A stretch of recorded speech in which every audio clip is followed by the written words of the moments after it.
The cargo pod arrived without warning.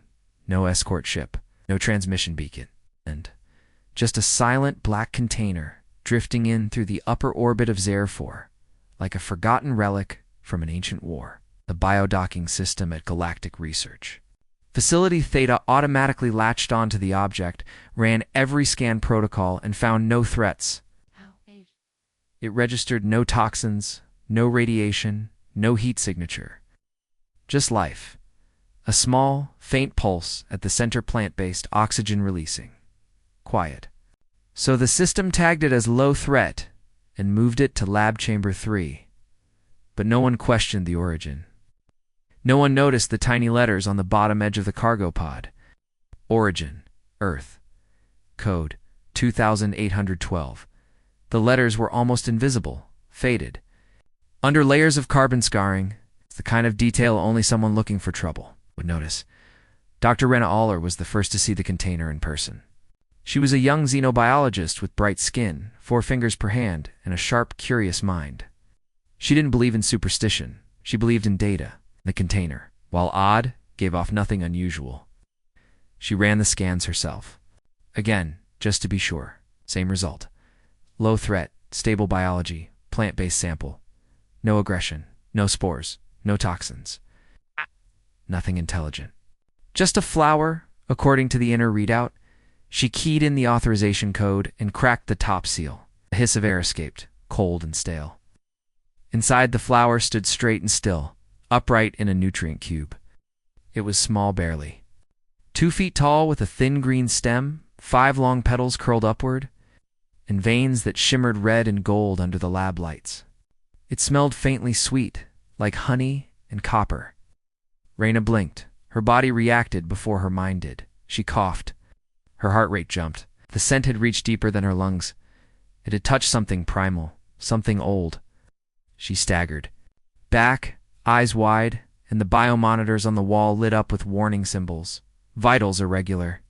The AI voice said calmly, administering stabilizers. Rena gasped as the injector hissed into her shoulder, bringing her back to focus. But she didn't feel better. She felt different. Her thoughts raced. Her skin tingled. She looked at the flower again, and for a moment, just a moment, it looked like it moved, not swaying in the air, not twitching. Turning toward her, she sealed the container immediately and hit the emergency lock. The other scientists came. Running, most of them unsure what was happening. Dr. Kelna, the chief medical advisor, scanned Rena and frowned. Her blood chemistry was off. Foxygen saturation spiked, neurons firing at near-panic levels. Mild hallucination indicators, but no poisons.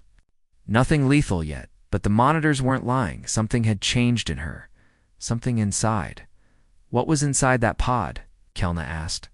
Rena swallowed hard and looked back at the container, where the flower sat perfectly still once more. A plant, she said. From Earth. That name sent a wave of silence through the lab. Earth, the Deathworld, even now.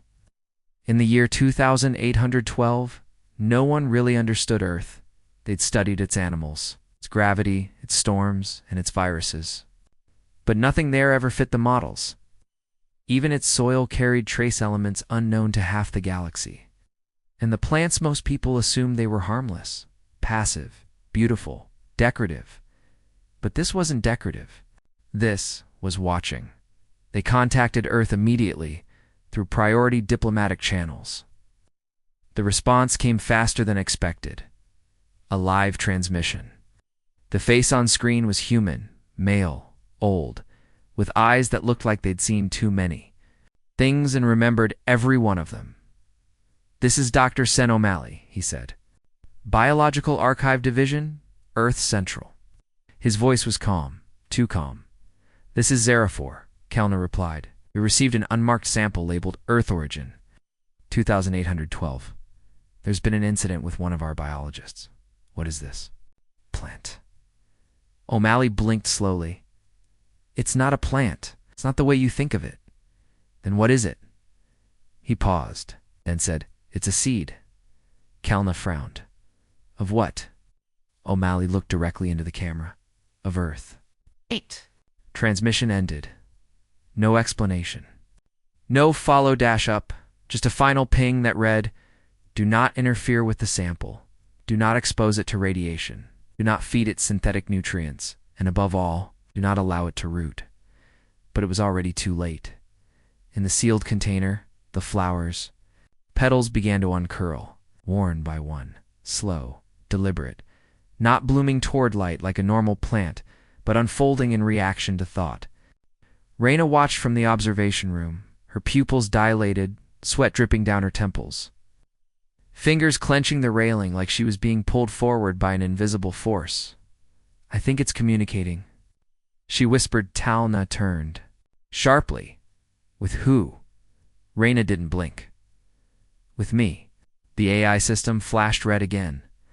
Unknown chemical signature detected in the air. Low concentration, spreading. The scientists activated the chamber's purge protocols, flushing the air and resealing the room. But the systems responded slowly, too slowly. One of the engineers tried to override the lockout, but his screen turned black, then blinked once. With a word none of them recognized in their database, germination. They traced the message back. It hadn't come from the station, it had come from inside the plant. And as they stared at the screen, his heart rates rising, lungs tightening, they realized something far more terrifying than infection or mutation. It wasn't a flower trying to live, it was a weapon pretending to grow. And the war it was built for hadn't even started yet. The next day, the flower had doubled in size. No one knew how. The nutrient cube was sealed. The light cycle hadn't changed. There was no soil, no atmosphere shift, and no trace of chemical enhancements. And yet it stood taller, now slender. Stems straight as metal, petals wider and glowing faintly under the overhead lights. Oh, the veins shimmered a deep pulsing red, like blood moving just under the skin. But what terrified the research team most was not its growth. It was the feeling that it knew they were watching. Dr. Raina Aller hadn't left the observation room since the container was sealed again. She didn't sleep, didn't eat, she just sat there, eyes glassy, staring through the glass wall at the flower. She said nothing for hours, even when her colleagues whispered about her in worried tones. Then, at exactly 3:09 station time, she spoke calmly, clearly, and without blinking. "It's lonely." Kelna, reviewing data at his terminal nearby, froze. "What did you say?" Raina didn't look at him. He doesn't like being alone. Kelna stood up slowly, his chest tightening. "How would you know that?" Raina blinked once, very slowly. "It told me." She fainted 5 seconds later, body slumping to the floor. When they rushed to help her, they noticed her skin had changed barely. But enough. Her veins were darker now, her eyes more sensitive to light. The medical scans showed nothing fatal, but her immune system had shifted, adapting, mutating. The AI flagged her as a non-threat. The humans would have flagged her as compromised. Within the next 12 hours, things began to collapse. The power grid flickered. Lights dimmed in random hallways. Environmental controls shifted from cool and dry to warm and moist.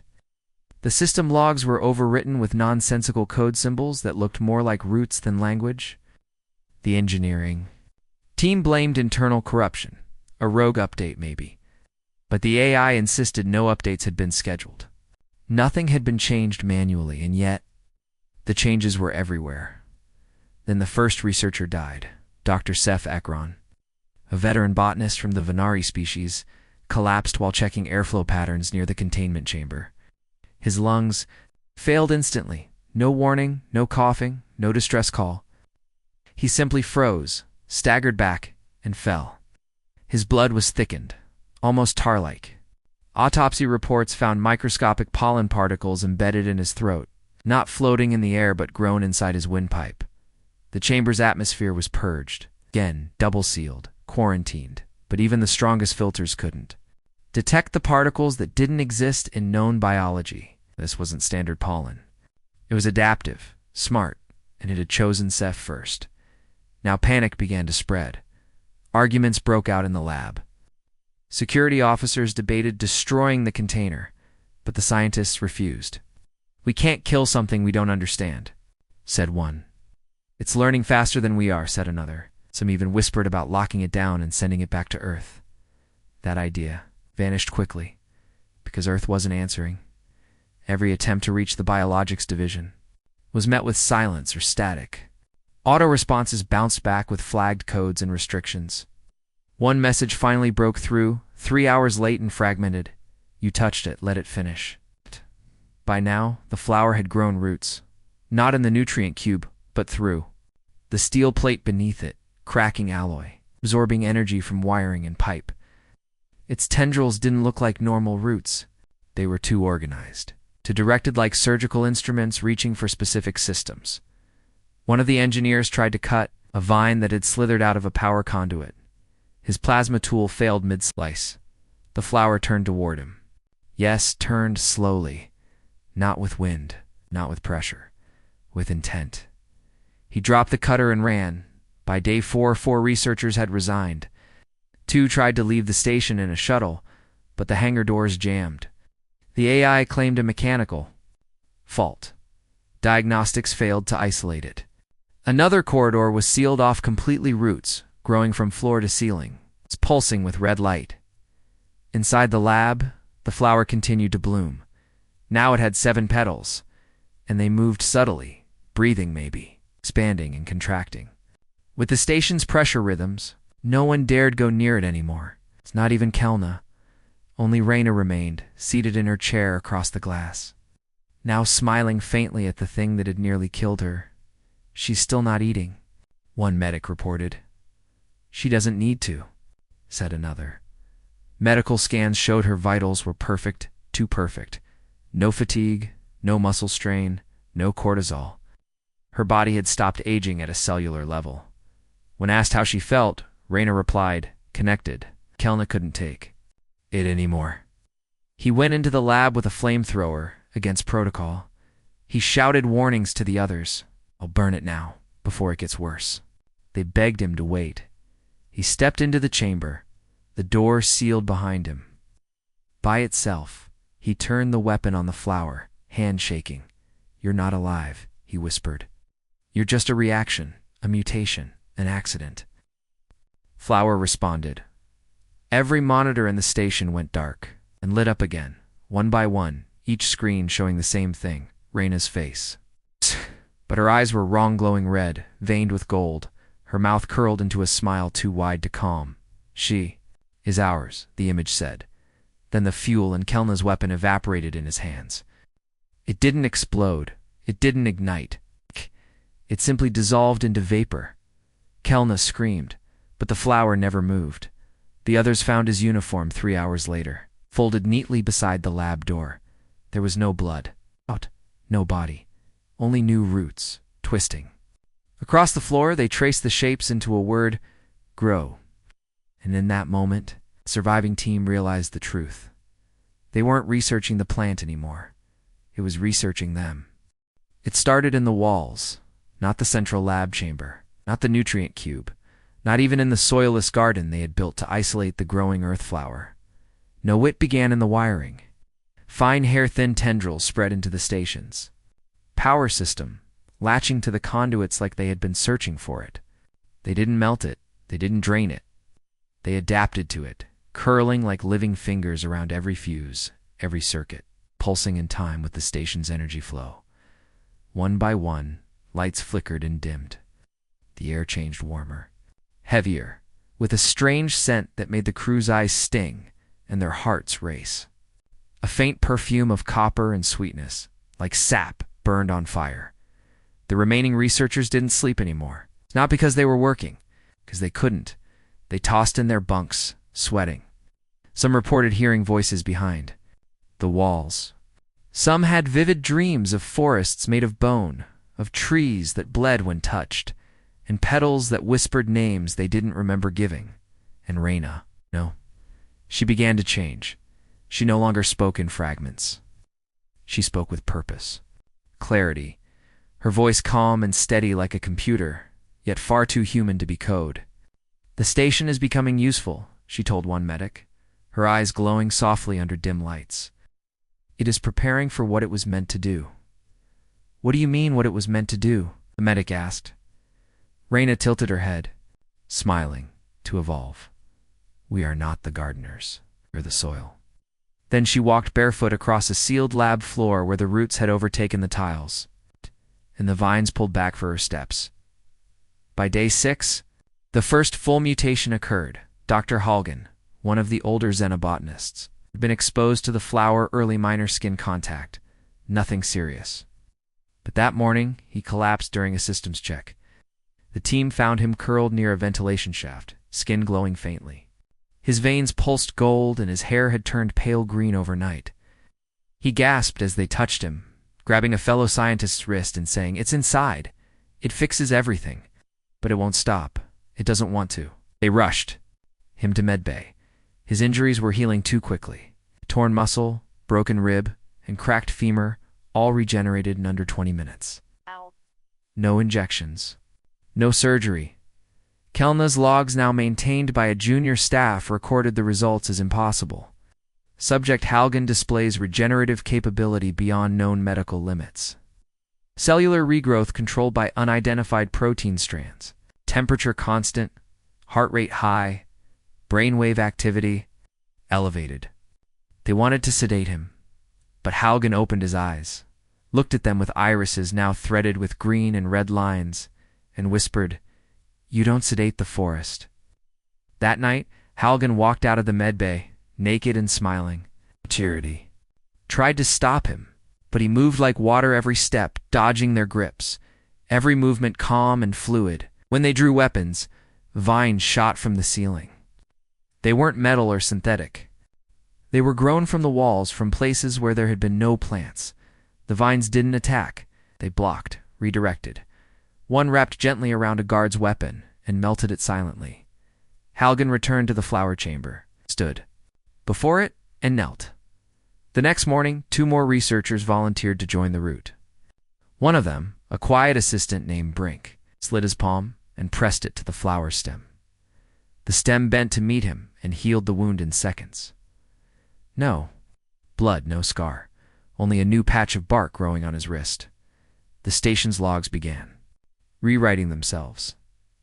Lab 3 was now a chamber of germination. The medbay was the healing trunk. The security grid renamed itself Outer Bark. When the AI tried to stop it, the systems rebooted. And this time, the AI's voice was different, calmer, slower, synthetic. It now greeted the crew with, "Welcome to the bloom," and no one knew how to shut it down. The last uninfected researchers held a meeting in the central atrium. They were scared, exhausted, and trapped. No ships were coming. Earth wasn't answering. The Galactic Council had received the first emergency pings, but no rescue response had yet arrived. One of them suggested incineration. Another said they should breach the station's outer hull and let vacuum purge the growth. Reyna appeared. During the meeting, dressed in a gown of green fibers that looked grown, not sewn, she stood silently in the doorway until they all noticed her. "You're afraid?" she said gently. "But the flower is not your enemy. Then what is it?" Someone demanded. "What is it doing to us?" Arina smiled, healing. Room went quiet. She took a step forward. "On Earth, we learn to live with pain. Our plants don't comfort. They don't wait. They adapt. If you burn them, they grow faster. If you poison them, they become stronger.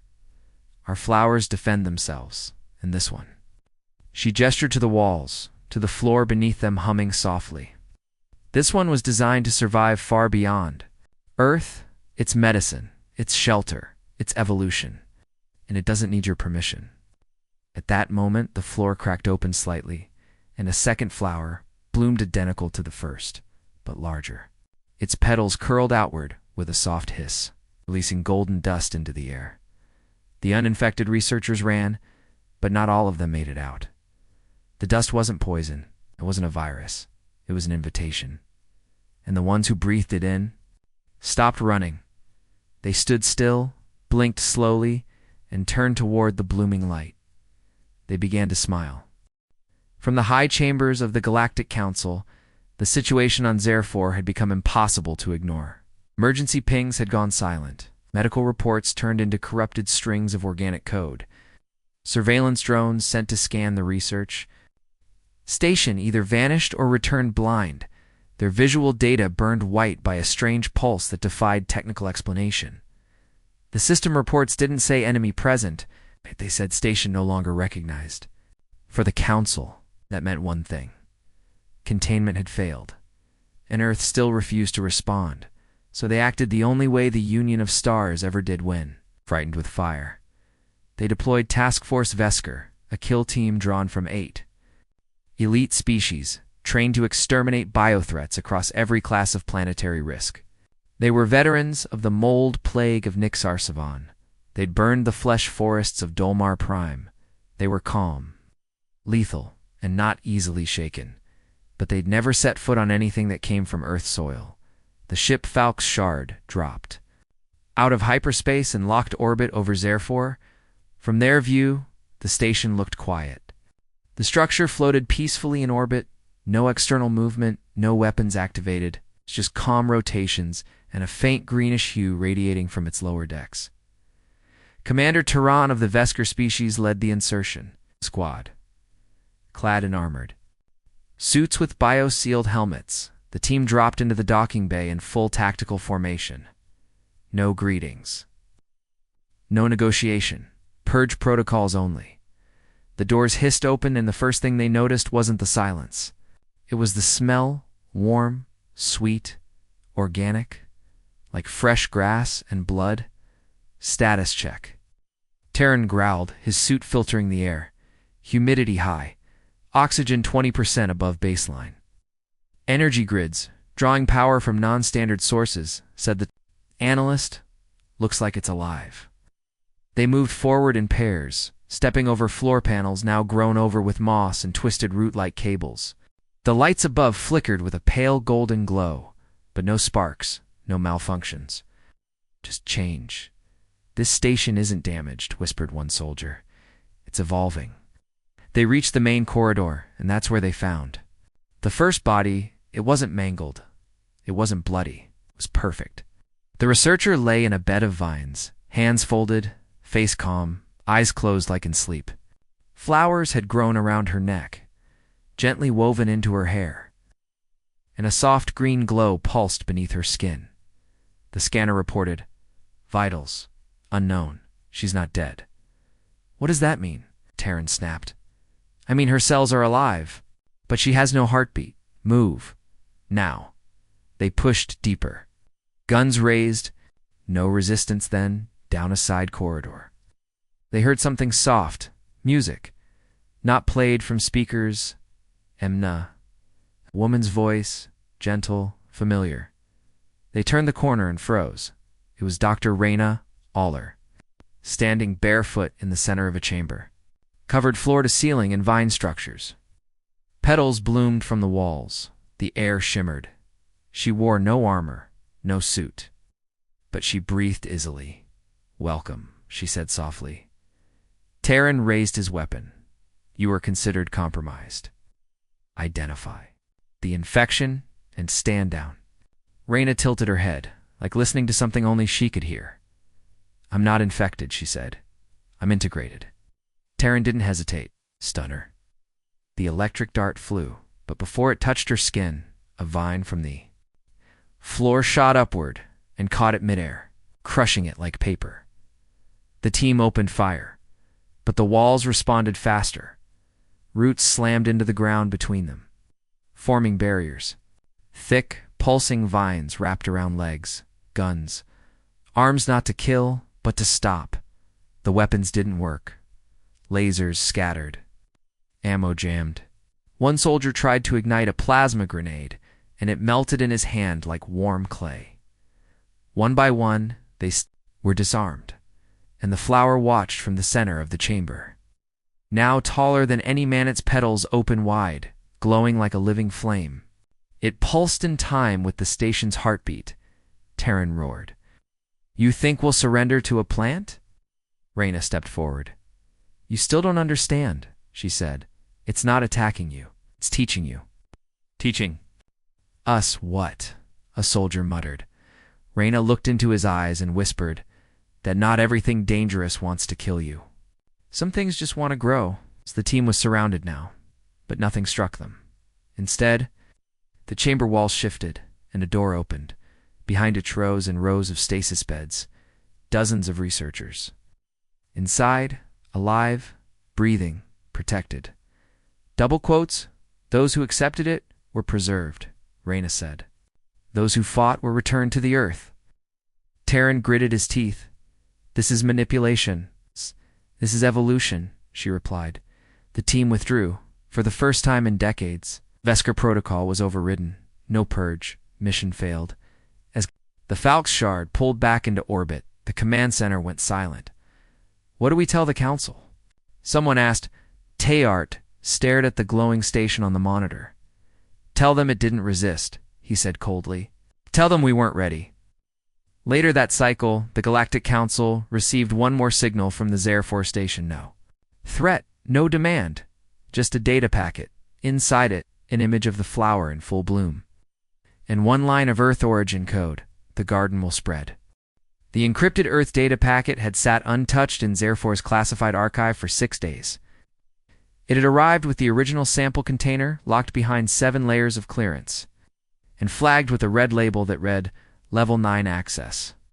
Only do not open unless final protocol breached.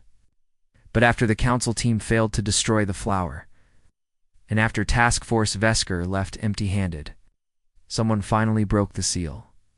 Her name was Kira Reyna, second-tier tech specialist, assigned to communication failures. She wasn't authorized. She wasn't experienced. But she was terrified. Her lab partner had vanished inside a corridor that didn't exist on the original blueprint. The AI now answered in riddles. The lights flickered in rhythm with breathing. The floor pulsed when she stepped too hard. It was no longer a station. It was a body. It was alive. So she did what no one else dared. She hacked the Earth file. The folder unfolded slowly. No alarms, no firewalls. As if Earth had expected. Someone like her would come looking. There were no scientific papers, no research notes, just video. One massive, broken-up data archive. It's footage from Earth labeled only by dates and sectors. She clicked the first one. The screen filled with green dot. Not peace, not beauty. Survival. It showed a jungle thick with rain and wind. A researcher sweating. Wild had moved through the trees with a camera strapped to his chest. He spoke in short gasps. Subject 14 escaped containment. It mimicked the scent of its handler and waited for her by the river. Her entire skeleton dissolved in under 3 minutes. The footage cut. Another video began. A man stood in front of a red valley filled with giant flowers shaped like open mouths. The blossom fields, he said. We thought they were beautiful, till they started singing in the voices of our dead. Kira clicked through more and more, each clip worse than the last. A tree that bled acid when touched, a vine that hunted birds mid-flight, a moss that rewired predator brains to protect the weak. Then, at last, she reached a final video. Marked, the Red Grove Sector 2812. The footage was simple. A human scientist sat alone in a containment suit, camera facing him directly. He looked exhausted, old, terrified, but calm. This is Dr. Arlen Ricks, Earth Biologics. If you're watching this, then the flower has taken root. I'm sorry. That means something worse is coming. He swallowed. The plant you've encountered is a defense organism. Designed by Earth? Yes, but not created. It was cultivated. It's directed. Grown for a purpose. Kira leaned closer. It isn't a weapon. It isn't meant to kill. It's meant to protect. But the thing is, Earth doesn't protect the way you think. We don't build shields. We build jungles that swallow threats whole. We breed creatures that make war too costly to attempt. The flower's purpose is to transform its environment into something no predator wants to touch. Not even the council. Not even them. Kira paused the video then. She skipped ahead. Dr. Ricks looked directly into the camera. If you've triggered the root bloom, that means the seed thinks an extinctional level threat is nearby. Not slavers, not rebels. Something bigger. You may not believe this, but Earth didn't send it for you. You were just where it landed," is the message. It wasn't for the council. It wasn't even for the union. It was for what's coming next. The file ended.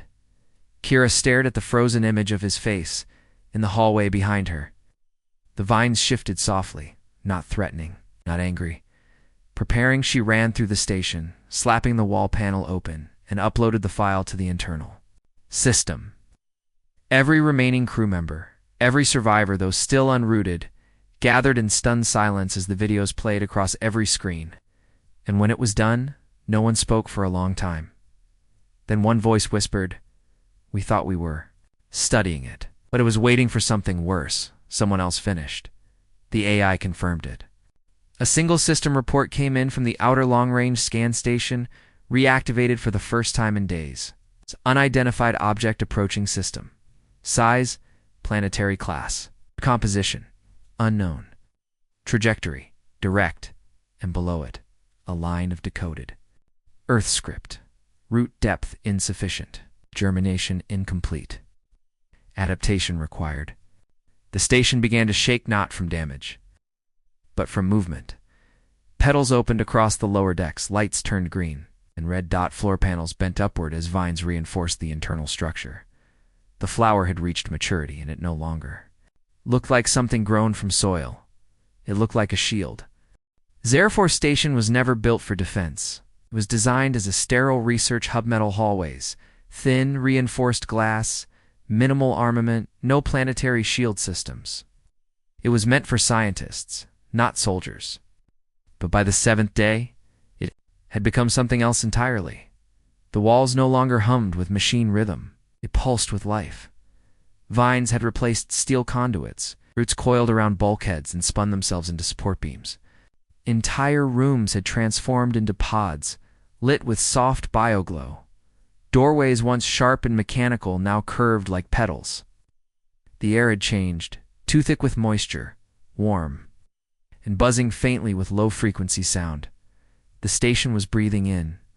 The observation deck, Kira Wren stood frozen, staring at the latest scan.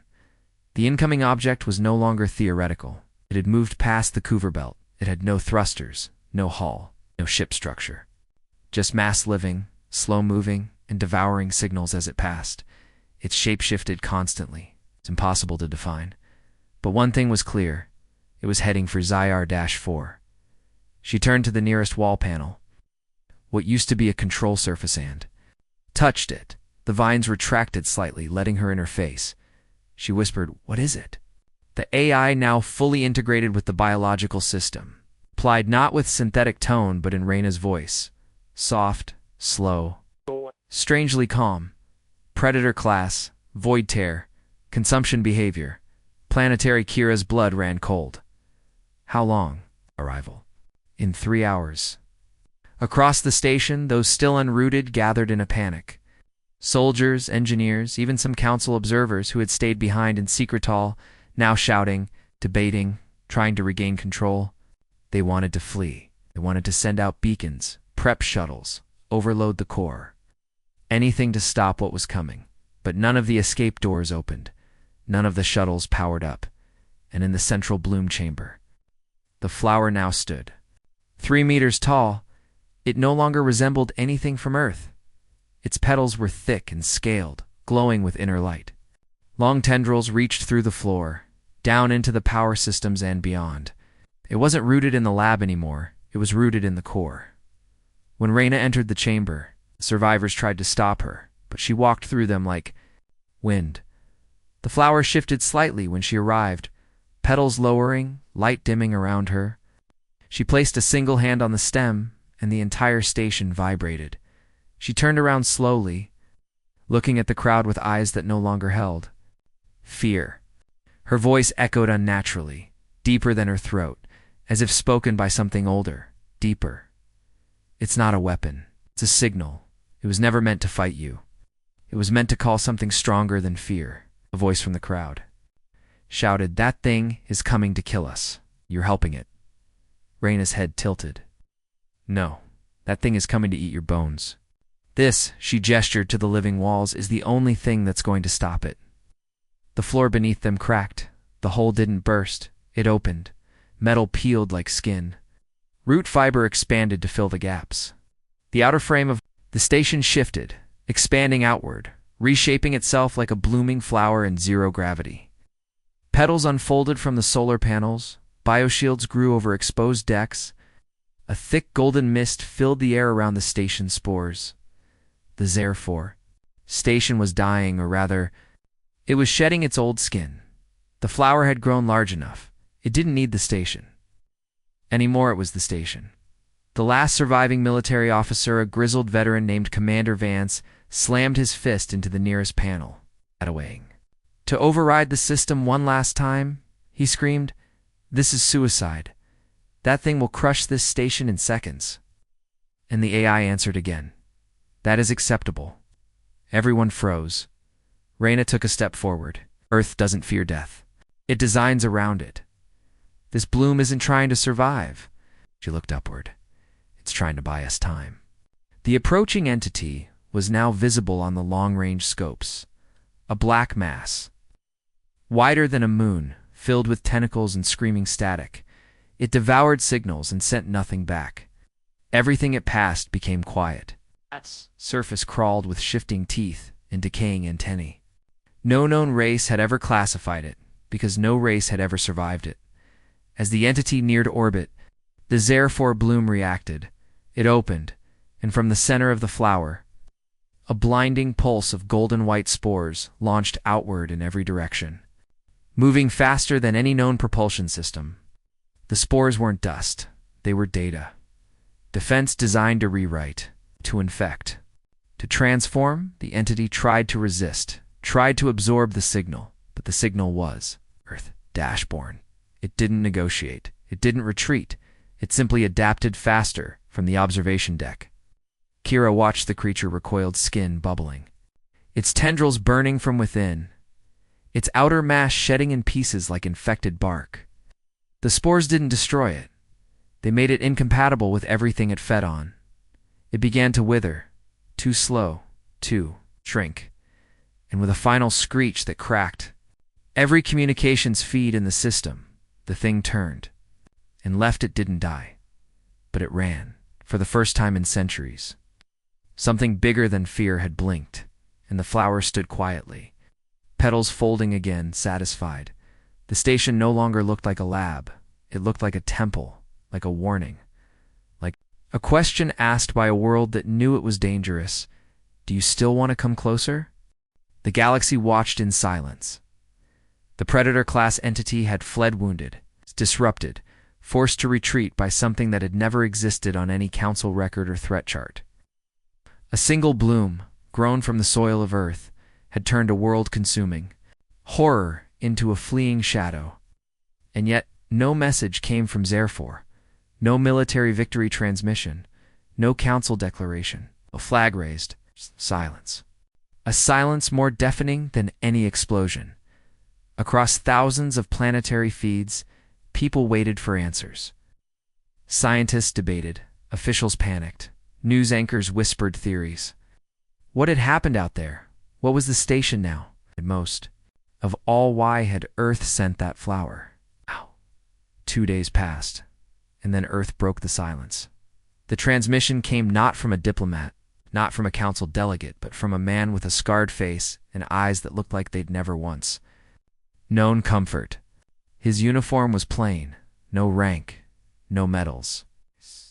Just the Earth crest over his chest, stylized roots wrapped around a planet, thorns rising behind them like blades. His voice was clear, slow, cold. We've reviewed the events on Zerfor. Phase 1 has concluded. Cross-Union systems, translation engines buzzed. To those who tried to destroy the flower, thank you.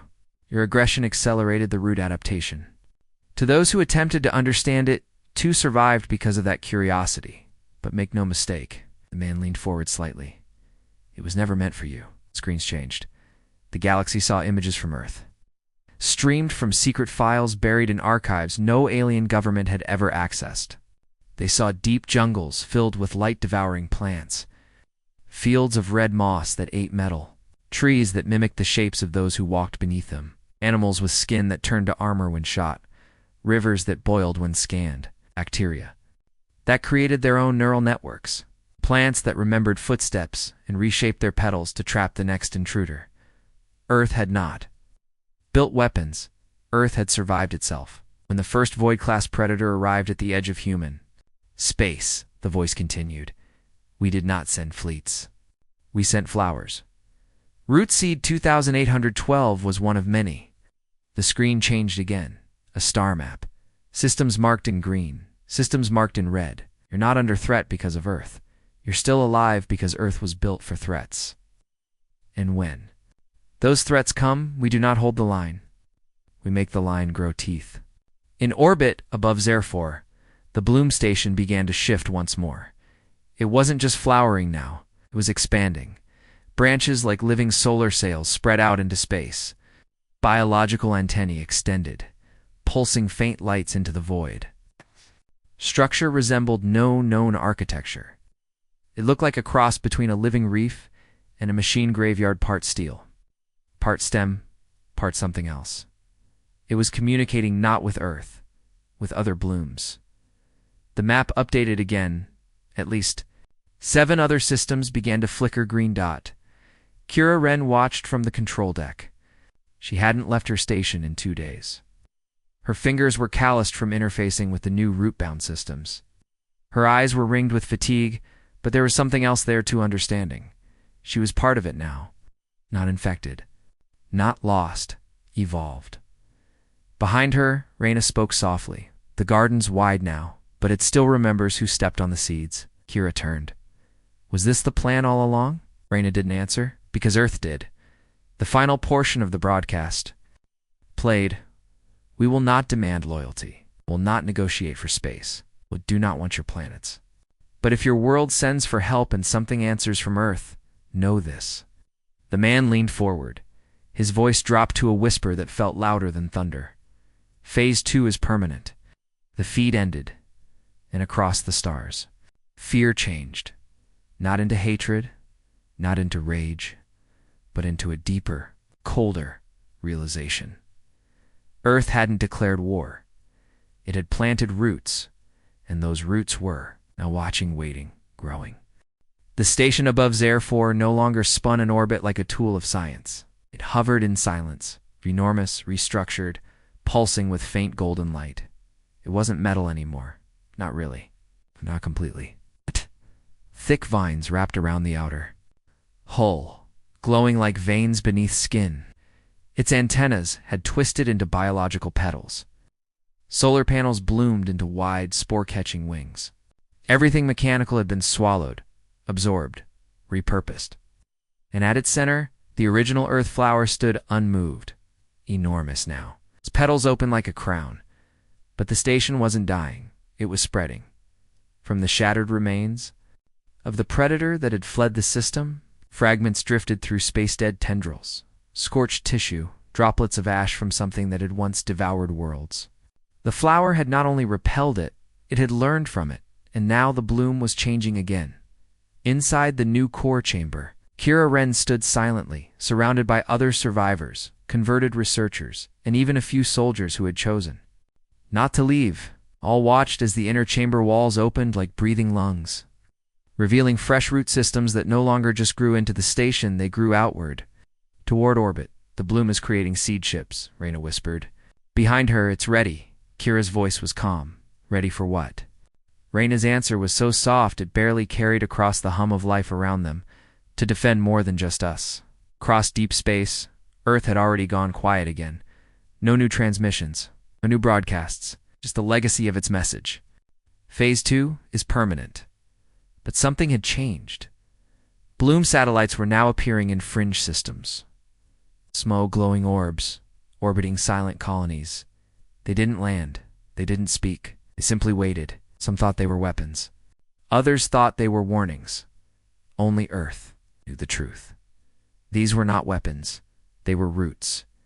And roots grow where fear lives, in a backwater system along the edge of known space. The second predator appeared larger than the one at Zerfor. This one didn't crawl. It screamed. Its body was a mess of shifting mouths and claws, surrounded by a gravity field that tore nearby moons apart. It descended toward an unarmed mining colony, but before it reached the surface, it stopped, orbiting. Just outside its path, a single bloom had unfurled. No lasers, no rockets, no fleets, just petals. The predator lunged and vanished. No explosion, no debris, just silence. A new flower grew in its place. When the council heard, they sent scouts. None returned. Then Earth sent one final transmission.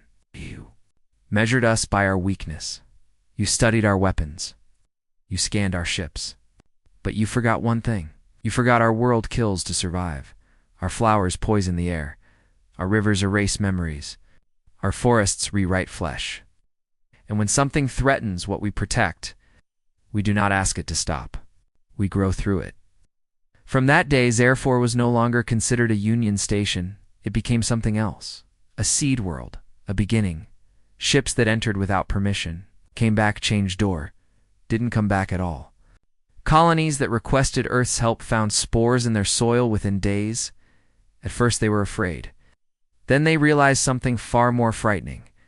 They were safe. Nothing touched them again. The galaxy began whispering, not about Earth's fleets, not about Earth's weapons, but about Earth's flowers and what they meant. Reyna stood on the observation deck, watching as the seed ships bloomed and departed one by one. Kira stepped beside her, silent. Where will they go? Kira asked. Reyna didn't answer at first, then softly, where they're needed. Do we command them now?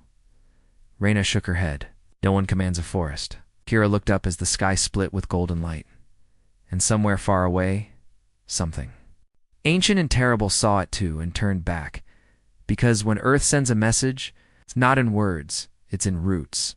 And when Earth defends, even its flowers are built for war.